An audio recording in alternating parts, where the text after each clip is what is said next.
Hello viewers, আসসালামু আলাইকুম। বিপ্লব ইলেকট্রনিক্সের পক্ষ থেকে আবারও আপনাদের সামনে আমরা একটি নতুন ভিডিও নিয়ে আসলাম। আপনারা দেখতে পাচ্ছেন আমাদের কাছে একটি মনিটর রয়েছে। মনিটরটি হচ্ছে 15 ইঞ্চি মনিটর। এই মনিটরের যে সমস্যাটি হয়েছে সেটি হচ্ছে এর যে পাওয়ার সাপ্লাই যে রয়েছে সেই পাওয়ার সাপ্লাইটির সমস্যা। আমরা যদি এখানে আপনারা অবশ্যই ভিডিওটি মনোযোগ সহকারে দেখবেন।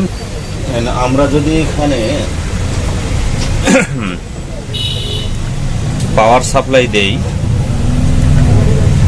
সাপ্লাই যদি দেই তাহলে কিন্তু অবশ্যই এখানে যে পাওয়ার সাপ্লাইটি রয়েছে সেখান থেকে যে 12 ভোল্ট আউটপুট হবে সেটি 12 ভোল্ট আউটপুট কিন্তু হচ্ছে না। তা আজকে আমরা আপনাদেরকে এটি মেরামত করে দেখাবো। আমরা আশা করি আপনারা ভিডিওটি মনোযোগ সহকারে দেখবেন। আপনারা যদি ভিডিওটি এখানে দেখুন 12 ভোল্ট কিন্তু আউটপুট হচ্ছে না। 12 ভোল্ট আউটপুট হলে কিন্তু বাতিটি জ্বলবে।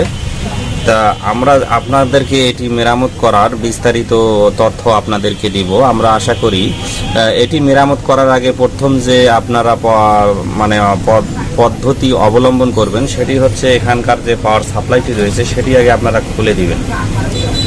এর যে পাওয়ার সাপ্লাই রয়েছে এখান থেকে যে মাদারবোর্ডে যে সাপ্লাই রয়েছে এই সাপ্লাইটা আগে আপনারা খুলে দিবেন।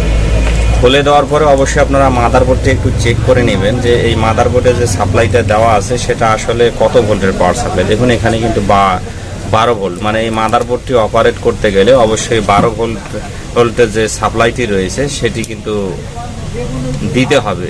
সেই 12 ভোল্ট যে সাপ্লাইটা রয়েছে সেই সাপ্লাইটা কিন্তু এই বোর্ড থেকে কিন্তু দিয়েছে। তা আমরা কিন্তু এখান থেকে 12 ভোল্টটা পাচ্ছি না। আপনারা দেখতে পাচ্ছেন এখানে যে পাওয়ার সাপ্লাইটিতে ব্যবহার করেছে এটা এসটিআরও বলে, এসটিআর 4 ঠ্যাঙের, যেহেতু এটা এসটিআর। আর এখানে একটা সামান্যতম যে এটা ট্রানজিস্টর নয়, এটা কিন্তু একটা আইসি মসফেট যাকে বলে TL 431 এটা লাগানো থাকে। আর একটা এখানে কি বলে পিসি ব্যবহার করেছে। আর এখানে আনুষঙ্গিক যে পার্টসগুলো রয়েছে আগে আপনারা এগুলো মেপে নেবেন। দেখুন এটা কিন্তু 200 কে রেজিস্ট্যান্স, এটাও 200 কে রেজিস্ট্যান্স। আগে আমরা যে বিষয়টি মাপবো সেটা হচ্ছে আমাদের এখানে এসি ভোল্টেজটি ঢুকছে কিনা সেটা আগে আমাদেরকে মেপে নিতে হবে। সেটা যদি আমরা মাপতে যাই তাহলে অবশ্যই আমরা আগে এখানে সাপ্লাই দিব। সাপ্লাই দেওয়ার পরে আমাদের মিটারের যে কন্টিনিউটি আছে সেই মিটারের কন্টিনিউটিটা আপনাদেরকে আগে দেখাই। আমরা মিটারের কন্টিনিউটি অবশ্যই আমরা ডিসি থেকে এখানে এসিতে দিয়ে দিব। এসিতে দেওয়ার পরে আমরা এখানে এসিটি ঢুকছে কিনা আগে আমরা সেটি দেখে নিব। সেটি দেখার ক্ষেত্রে আপনারা অবশ্যই দেখুন এখানে আপনারা মিটারের দিকেও লক্ষ্য করুন। আমরা কিন্তু এখানে এসিটা পাচ্ছি। দেখুন এখানে এসি 220 ভোল্ট হয়, 203 ভোল্ট, সমস্যা নাই। এখান থেকে অবশ্যই এখানে তারা একটা কয়েল ব্যবহার করেছে। দেখুন এখানে যে কয়েলটা তারা ব্যবহার করছে, এই কয়েলটার মাধ্যমে কিন্তু এই ডায়োডে চলে গেছে। ডায়োডে যে কিন্তু অবশ্যই সেটি ডিসি হবে। আমরা কয়েল পর্যন্ত আগে এসিটি মেপে নিব আসলে কয়েল পর্যন্ত আমাদের ভোল্টেজ গেছে কিনা এসিটা।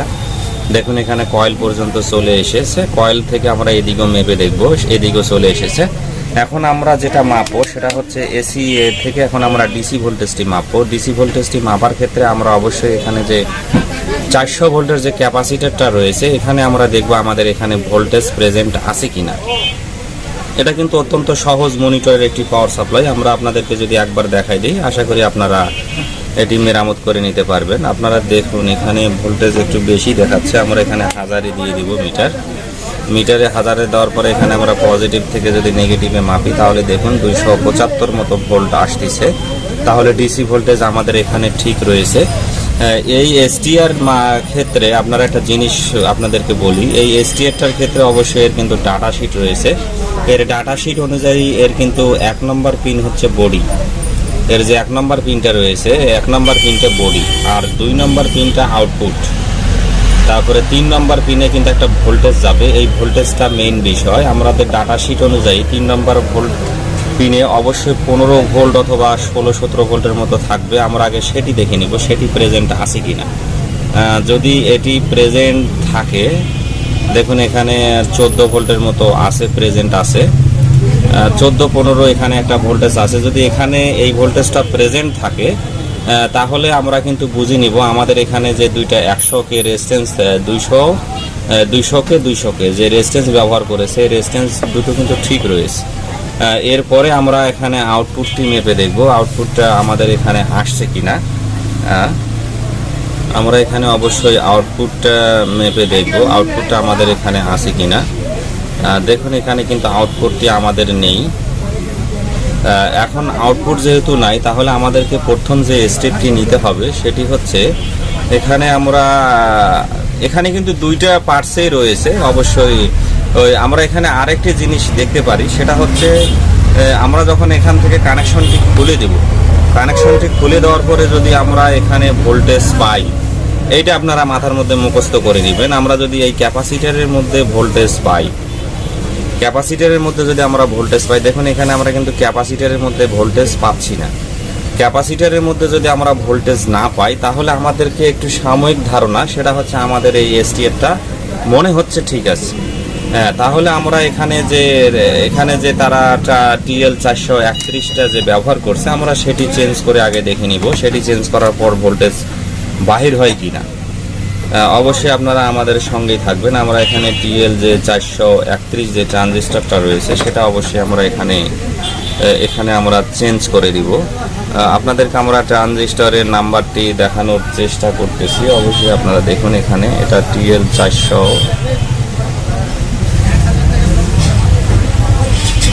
431 এটা লাগানো রয়েছে। দেখুন এই যে 431, আপনারা একটু ভালো করে লক্ষ্য করলে দেখুন এখানে যে 431 আমরা এখন এখানে সেম এই ক্যাটাগরির ট্রানজিস্টরটি, এখানে এটা ট্রানজিস্টর নয়, এটা সাধারণত মক্সফেট বলা হয়।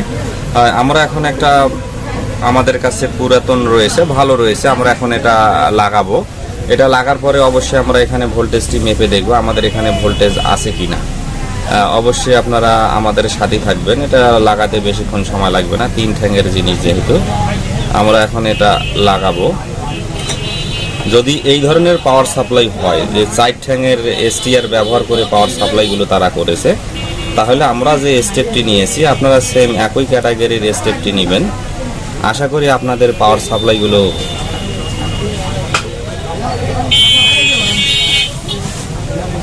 দেখুন এখানে আমরা কিন্তু লাগিয়ে দিয়েছি।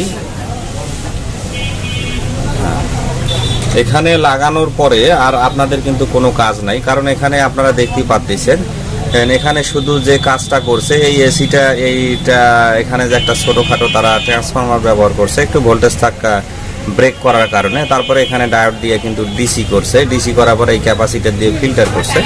ফিল্টার করার পরে অবশ্যই আপনারা জানেন যে এখানে যে পজিটিভটা দেখতে পাচ্ছেন একটা সুপারের যে প্রাইমারি সেকশনে সেটাইতে চলে গেছে। সেখান থেকে অবশ্যই এই STR এর কিন্তু আউটপুট ঠ্যাঙের সঙ্গে লাগানো রয়েছে। এখন আমরা দেখি আমাদের কাঙ্ক্ষিত ভোল্টেজটি আসছে কিনা, সেটি অবশ্যই আমরা আপনাদেরকে এখানে চেক করে দেখাবো। এখন যদি আমরা এখানে আমাদের মিটারের কন্টিনিউটি আমরা 200 দিয়ে দিব, 200 দিলেও হবে অথবা 20-এ দিলেও হবে, যেহেতু আমরা 20 দিব না, আমরা 200-তে দিই। ডিজিটাল মিটারের একটু সুবিধা রয়েছে, অবশ্যই আমরা এখানে 200 দিয়ে দিব। 200 দেওয়ার পরে এখন যদি আমরা ভোল্টেজটা মাপি, তাহলে দেখুন এখানে কিন্তু ভোল্টেজটা চলে এসেছে। দেখুন এখানে 12 ভোল্ট চলে এসেছে, 12 ভোল্ট এখানে কিন্তু চলে এসেছে। 12 ভোল্ট আবারও আপনাদেরকে দেখাচ্ছি আমরা এখানে 12 ভোল্ট, দেখুন এখানে 12 ভোল্ট চলে এসেছে। এই মিটারের একটা সুবিধা রয়েছে, সেটা হচ্ছে আপনারা যখন উল্টাপাল্টা যদিও প্রোব ধরেন, তারপরেও কিন্তু এখানে যে আপনারা দেখতে পাচ্ছেন নেগেটিভটা উঠবে, তাহলে আপনাদেরকে বুঝতে হবে যে আমাদের এখানে আমরা ধরতে উল্টা করে ধরেছি। আপনারা অবশ্যই পজিটিভের জায়গায় পজিটিভ, নেগেটিভের জায়গায় নেগেটিভ ধরবেন। তারপরেও কিন্তু আপনারা অবশ্যই ভোল্টেজটি দেখতে পাবেন, তখন কিন্তু আর ওই নেগেটিভ চিহ্নটা আসবে না।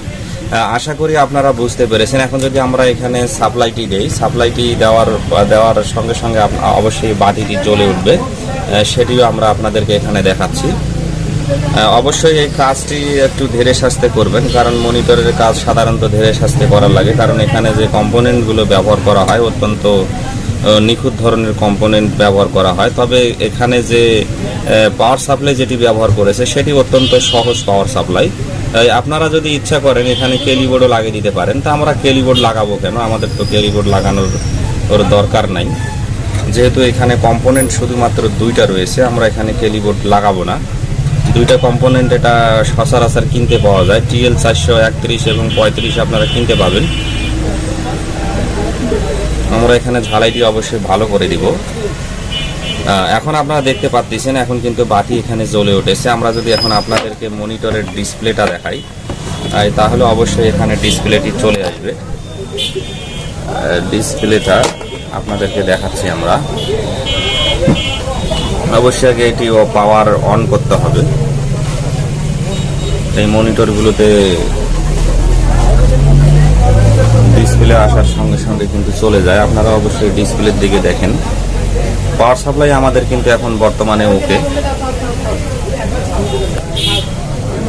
দেখুন এখানে নোসি, দেখুন এখানে কিন্তু এখন সিগন্যালটি চলে এসেছে। আশা করি আপনারা বুঝতে পেরেছেন। আপনারা যদি এই ধরনের মনিটরের পাওয়ার সাপ্লাইয়ের সমস্যা হয় তাহলে কিন্তু আপনারা নিজেরাই ঠিক করে নিতে পারবেন, কারণ এখানে বেশি পরিমাণের কোনো কম্পোনেন্ট তারা ব্যবহার করেনি, শুধুমাত্র অল্প পরিমাণের কম্পোনেন্ট তারা ব্যবহার করেছে। এখানে আপনারা এসটিআরটা দেখতে পাচ্ছেন, শুধুমাত্র 4 ঠ্যাঙের এসটিআর।